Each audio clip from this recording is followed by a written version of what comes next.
Hi, it's Chris again with Nightfall Audiobooks. This time, we are back on Fear Street, and this is The Rich Girl by R.L. Stine. I have not read this before. One of my commenters gave me a request for it, and I'm answering it, so this is for you. I skimmed through the book, and it seems to be a very fast read. It also seems to be the last Fear Street novel that does not read like a Goosebumps novel. I just purchased Cat, and I'm holding that in front of me right now, and that is 30 chapters long, but it's 120 pages, and it's from the first-person perspective, and it feels like a very long Goosebumps novel, which is a shame. I mean, you go from these in-depth personalities, and these complex story plots and things, and socioeconomic issues and things like that, to Goosebumps in a Fear Street wrapper. I was going to read the super chiller High Tide, and when I was reading through that felt like the exact same thing as Cat. It felt like an overly long Goosebumps novel with cheap scares and simplistic descriptions, and this is one of the reasons why I can't get behind Goosebumps. I look at it, I roll my eyes, I groan, and I don't have any motivation at all to read the book. Will I read Cat and High Tide? I have to, because they're part of my mission statement, so yes, I will eventually read them. Am I looking forward to it now? Not really, unfortunately. So let's get started. If you want to get in touch with me, you can write me an email, nightfallaudiobooks@gmail.com. I'm also on YouTube at Nightfall Audiobooks. Feel free to like, comment, and subscribe. I love hearing what you have to say. Tell me anything. Give me recommendations, because recommendations help me select the next book that I want to read. So tell your friends, tell your mom, tell whoever you think would like to listen to me tell them tales from R.L. Stine. Thank you very much for listening, and let's begin. Welcome to a Nightfall Audiobooks production of The Rich Girl by R.L. Stine, a Fear Street novel, Book 44. Chapter 1. Sidney's shoe tossed the metal scoop back into the popcorn maker and hurried to the other end of the concession counter. "Did you notice who Kathy Harper just walked into the movies with?" she whispered to her best friend, Emma Naylor. "Marty Griffin." "You're kidding!" Emma stopped wiping the glass-topped counter and stared in surprise. "I thought they broke up." "They did," Sidney replied, "but I just saw them laughing and holding hands and everything. They're obviously back together." "That's their fourth breakup and makeup this year," Emma remarked. She began wiping the counter again. "Let's see. This is April, right? They'll probably break up and get back together at least 2 more times before school's out. They're definitely going to set a record." Sidney snickered and began to refill a napkin dispenser. The best part about her job at the Cineplex in the Division Street Mall was that Emma worked there too. The two of them had been best friends since 6th grade, but they hadn't been hanging out together much lately. Probably because I've been seeing so much of Jason, Sidney thought. Jason Phillips, Sidney's new boyfriend, was not one of Emma's favorite people. Emma hadn't come right out and said anything, but Sidney could tell. Her friend's blue eyes would practically ice over whenever Jason was around. Emma just needs a chance to get to know Jason better, Sidney thought. She pushed a strand of dark, curly hair off her forehead. "Jason's coming to my house later to study for Wednesday's history test. Why don't you come too?" she suggested. "We could pick up a pizza." Emma shook her head. "I'd better not. I want to talk to the manager when he comes in later. See if I can get an extra shift here." Emma stared at her. "More work? Emma, you already work 3 evenings a week plus weekends." "Believe me, I know how much I work," Emma said, rolling her eyes. She sighed. "But I have to do something to earn more money. Things are getting really bad." "What do you mean?" "It's my mom," Emma explained, tucking her long blonde hair behind her ears.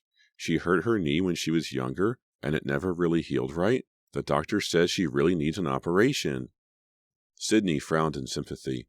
Emma's mother worked as a waitress in a Shadyside diner. She was on her feet from 4 to midnight, 6 days a week.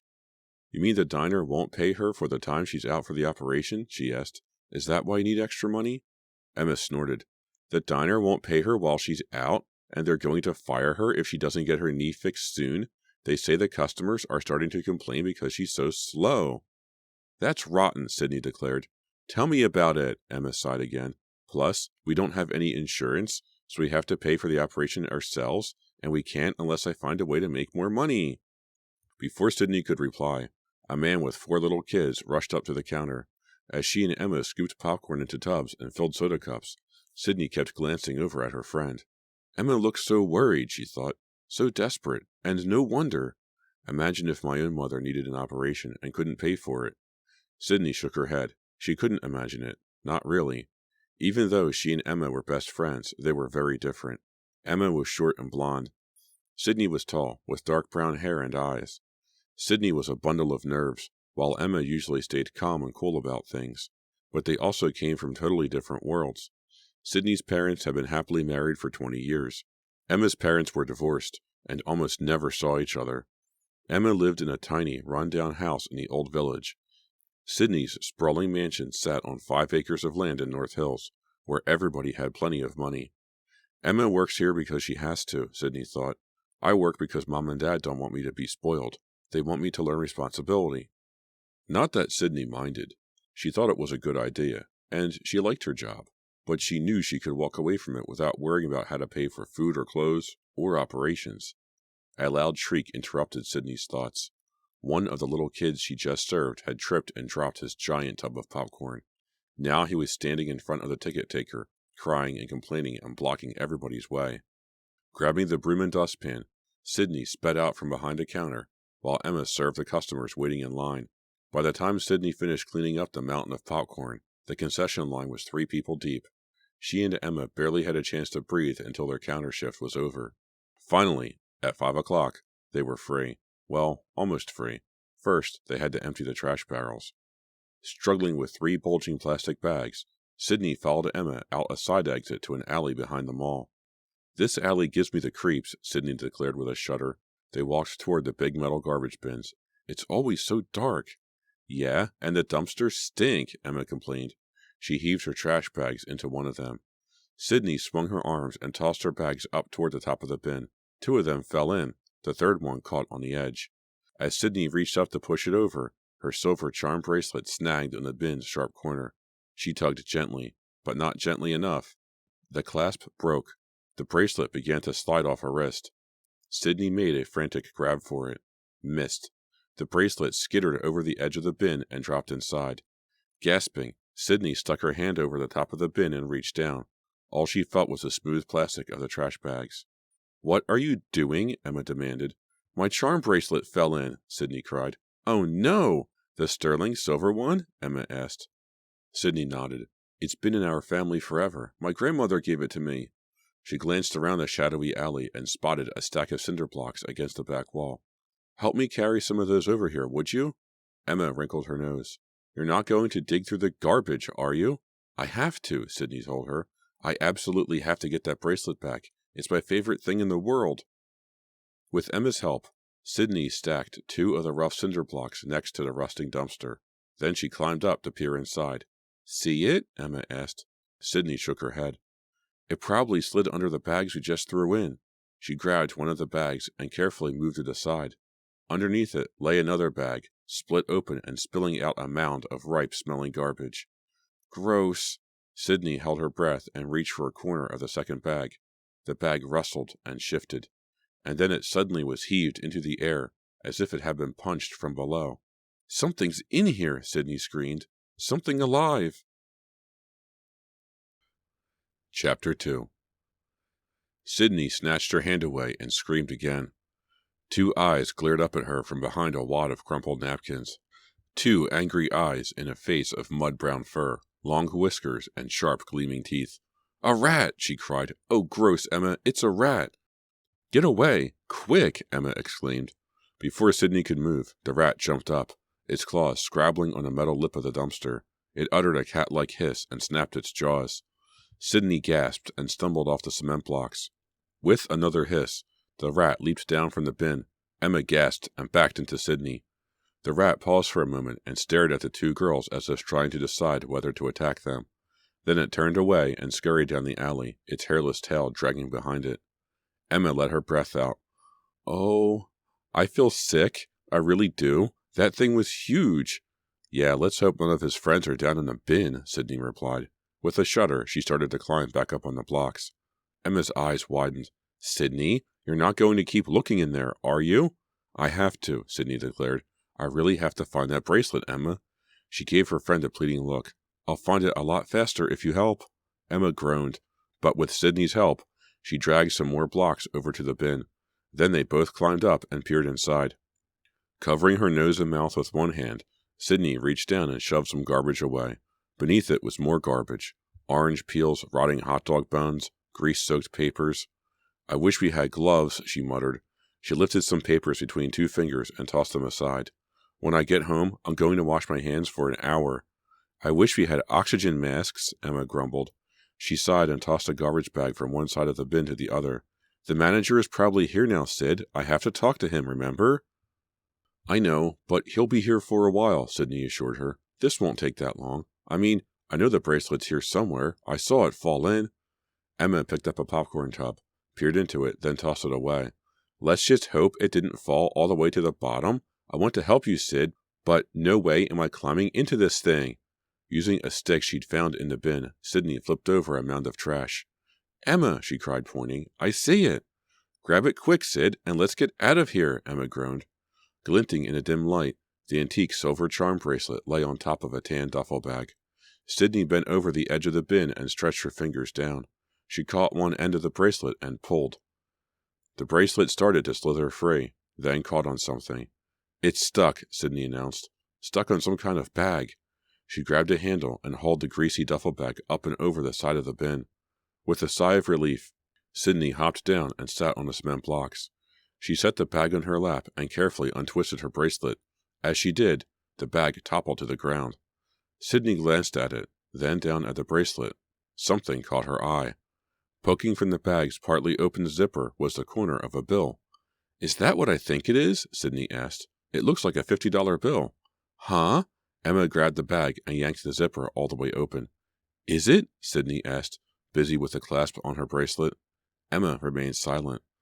Sydney clasped the bracelet around her wrist and glanced at her friend. Well, is it a $50 bill? Emma raised her eyes from the bag. You're not going to believe this? She whispered. She pulled the bag open wide. Look! Sydney peered into the bag. Whoa! Stacks and stacks of bills, wrapped in rubber bands.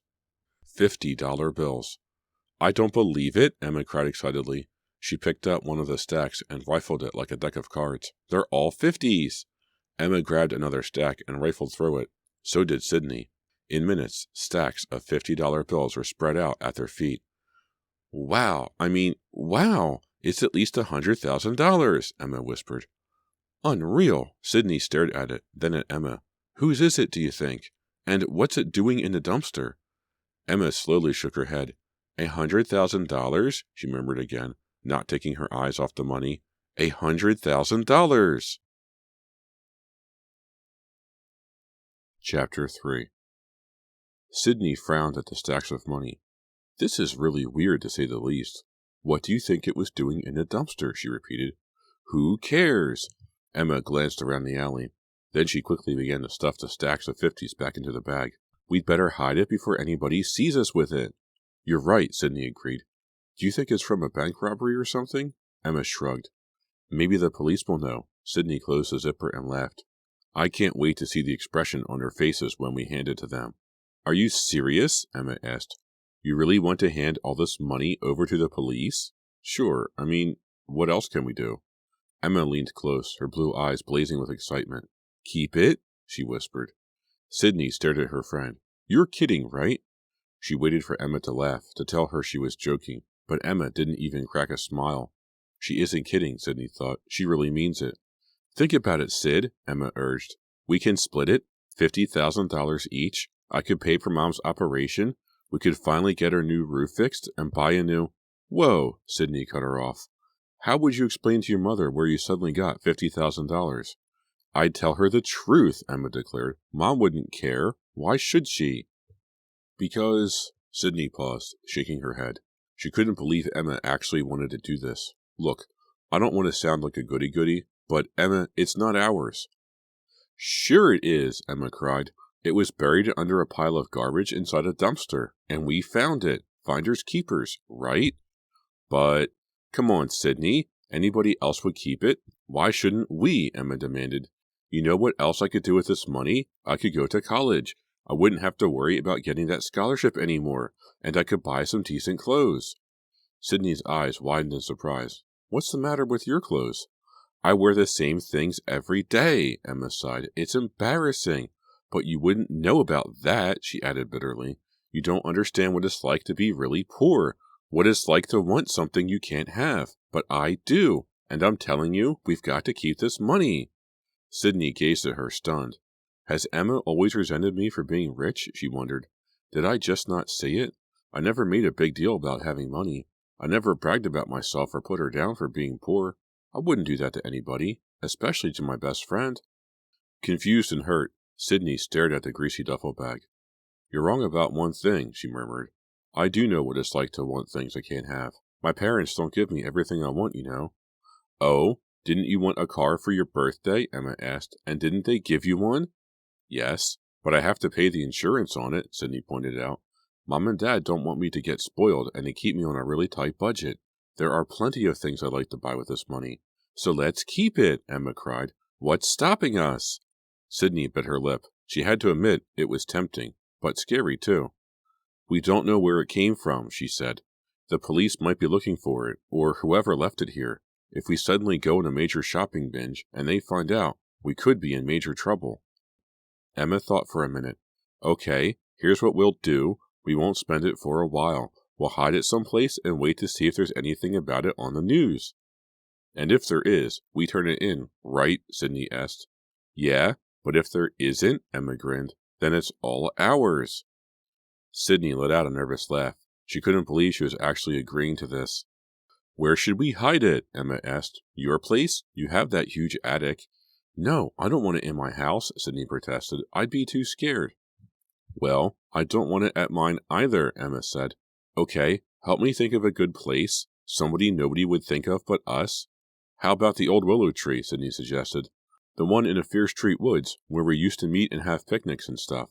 Perfect, Emma agreed. We can bury it under the tree. Nobody will ever know. Then we'll just hang out for a couple of weeks until we're sure it's safe to dig it up. Sydney glanced around. Daylight was fading fast. The shadowy alley had grown even darker. She shivered and rubbed her arms. Let's get out of here. Right! Emma rose and picked up the duffel bag. Can you drive us to the woods? Sure, let's just do it, okay? As they started out of the alley, Sydney turned and glanced back. It's not too late, she thought. Take the bag and throw it back in the dumpster. Let somebody else find it. Come on, Sid, Emma urged, giggling with excitement. Hurry! Sydney paused for a second longer. Then, taking a deep breath, she followed her friend out of the alley. There it is, Emma cried, pointing. Sydney gazed along the path that wound through the Fierce Street woods. Several yards ahead stood an enormous willow tree. Its lower branches drooped to the ground, forming a pale green curtain. We used to sit under there and tell secrets, Sydney thought. It was the perfect hideaway. Now it's going to hide our biggest secret ever. Carrying the folding snow shovel from her car trunk, Sydney followed Emma along the muddy path toward the tree. The ground is soft, Emma declared as she pulled aside some branches and ducked under. It'll be easy to dig. I'll go first. She set the bag down and took the shovel from Sydney. She's so excited, Sydney thought. All she talked about on the way here was the stuff she can buy with the money. Her mom's operation, a CD player, lots of clothes. She's too excited to be scared. Sydney glanced through the curtain of willow branches. Fear Lake wasn't far from here. She could hear the water lapping at the shore, but she couldn't see it. The Fierce Street woods were tangled and overgrown, and dark. Sydney shivered. She wished she'd never thought of bringing the money here. She reached for the shovel. I'll dig now. She jammed it into the hole Emma had started and began shoveling. Before long, the hole was about 2 feet deep. Emma lowered the bag inside, and Sydney quickly scraped the dirt back over it. Emma set a sand-colored stone on top as a marker, then brushed the dirt off her hands. 2 weeks, she said with a satisfied grin. If nothing happens, we'll come back and get it in 2 weeks. Okay, but let's go now, Sydney urged, folding up the shovel. These woods are creeping me out. As they started back to the car, Sydney suddenly stopped and grabbed Emma's arm. Wait, she whispered. Did you hear that? What? I'm not sure. Sydney held her breath, listening. A twig snapped. Leaves rustled. The sounds came from behind them. Emma's eyes widened in fear as another twig cracked. Closer now. Sydney's heart pounded in her ears. Did somebody see us bury that bag? Maybe somebody followed us from the alley. Leaves rustled again, louder, closer. Gasping in fear, Sydney turned to look, and screamed as a dark shape leaped onto the path. Chapter 4. Sydney stumbled into Emma and screamed again. "Stop it, Sydney!" Emma cried, using Sydney's arm to steady herself. "It's just a raccoon!" Sydney clamped her hand over her mouth and stared down at the dark, furry creature. The raccoon gazed back for a moment, its dark, ringed eyes bright with fear. Then it shuffled off the path and disappeared into the tangled undergrowth. Sydney let her breath out in relief. I thought somebody watched us bury the money." "Me too," Emma admitted. She pushed her long blonde hair back and laughed. "Come on, let's get out of here before we both turn totally paranoid." Sydney took one final glance at the willow tree. Its drooping branches swayed like a curtain in the breeze. With a shudder, Sydney turned and hurried away. Sydney dropped Emma off at her house, then drove home as fast as she could. Her hands were grimy from digging through the dumpster. Her fingernails had crescents of dirt under them. Thick mud coated her sneakers. A long, hot shower, she thought. That's what I need now. But Sydney knew it would take more than a shower to get rid of her doubts. Why had she let Emma talk her into keeping that money? Emma could really use it, she knew that, and it wasn't like they'd stolen it. Was it? Edgy and still worried, Sydney turned her red Miata between the tall iron gates and started up the long, curving drive to her rambling stone house. She followed the drive around to the back, a cobblestone courtyard with a long row of horse stables. Since they only had 2 horses, 3 of the stables had been converted into garages. Sydney's father parked his BMW in the first one. As she rolled toward the second one, she braked suddenly. The door to her father's garage stood open. A figure bent over the engine of her dad's car, the yellow garage light glowing on his thick, sandy hair. Jason Phillips, Sydney's boyfriend. I totally forgot, she thought. We're supposed to study together. No way will I be able to concentrate, not after what I've just done. She smiled as Jason waved at her. At least he didn't get bored waiting. Give him a car to fix, and Jason was happy. Sydney waved back, then pulled the Miata into its garage. Tilting the rearview mirror, she checked her face and hair. Dirt smeared her cheeks and chin. A couple of leaves had caught in her hair. She wiped her face with a tissue, picked out the leaves, and hurried over to Jason. "Sorry I'm so late. What's wrong with Dad's car?" "The spark plugs needed changing. I decided to take care of it while I was waiting." Jason peered over the hood at her. Tall and good-looking, he had blue eyes that crinkled at the corners when he smiled. But he wasn't smiling now. "What happened to you?" he asked. "I was getting worried." "Oh, Sydney groped around for an excuse. "I had to work late. Somebody didn't show up." She felt her face get hot and she knew she was blushing. She always blushed when she lied. "Come on, Sydney. I'm not exactly an idiot," he told her. "If you were working late, you would have called. And you didn't." Sydney twisted a strand of hair around her finger and tried to think of what to say. Jason narrowed his eyes. "You're hiding something," he declared. "I can see it in your face." "I'm not—" "Yes, you are." Jason slammed the car hood down with a bang. Sydney jumped, feeling a twinge of fear at that blazing look in his eyes. "What's your secret, Sydney?" Jason demanded. "Another guy? Were you out seeing somebody else while I waited here like an idiot?" "No!" "Then tell me the truth." Jason skirted the car and strode over to her. "Where were you? What were you doing?" She stared hard at Jason, frightened and confused. Should I try to come up with another lie? Or should I tell him about the money? Chapter 5. "If you weren't out with another guy, then tell me where you were," Jason insisted. Sydney remained silent, still trying to decide. Jason's shoulders sagged. "I guess I have my answer," he muttered. He started to stride away. "No!" Sydney reached out and grabbed his hand. "It's not what you think, Jason. It really isn't. I'll tell you, okay? But you have to promise not to tell anybody." "Why?" "Just promise," she insisted. Okay, I promise." Twisting his fingers through hers, Jason led her to the workbench at the back of the garage. He took a can of soda from a small cooler, popped the top, and handed it to her. Thanks. Sydney took a long drink. Jason reached out and touched her hair, pulling part of a leaf from one of the dark curls. You look like you've been on a hike, he remarked. He kissed her softly, then leaned back against the workbench. Okay, he said, tell me. I have been on a hike, sort of. Sydney took another gulp of soda, then fingered the silver charm bracelet on her wrist. It all started with this, she added. Taking a deep breath, Sydney told Jason the story, her bracelet falling into the dumpster, the disgusting garbage, the rat, and the grease-stained duffel bag filled with $50 bills. Jason stared at her, an amazed expression on his face. $100,000? He asked slowly. Whoa. Are you sure? Sydney nodded. Maybe more. We were too excited to really count it.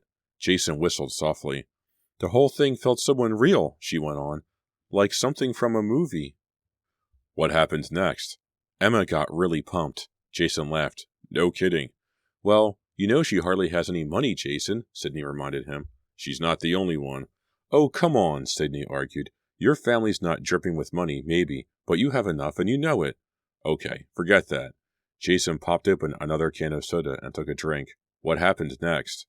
I wanted to turn it into the police, Sydney went on, but then Emma started talking about all the things she could use it for, and I started to get excited too. We argued a little, but finally we decided to keep the money, to take it and hide it. Sydney told Jason about burying the bag of money under the willow tree in the Fear Street woods. When she finished, she almost laughed in relief. It felt so good to tell somebody what they'd done. Jason whistled again. Then he leaned forward, his eyes intense. Okay, listen, he said. Are you sure nobody else is in that alley? Just Emma and me, and the rat. Sydney shuddered. You should have seen that gross, disgusting rat, Jason. It was as big as... You didn't spot anyone on your way out, he interrupted. Nobody followed you to the woods? I'm positive nobody did. Jason nodded to himself. Tell me again about the money, he said. Who actually found it? You or Emma? Well, I found the bag, Sydney told him, and I thought I saw a bill sticking out of it. Then Emma opened it and saw all the money. She frowned at him.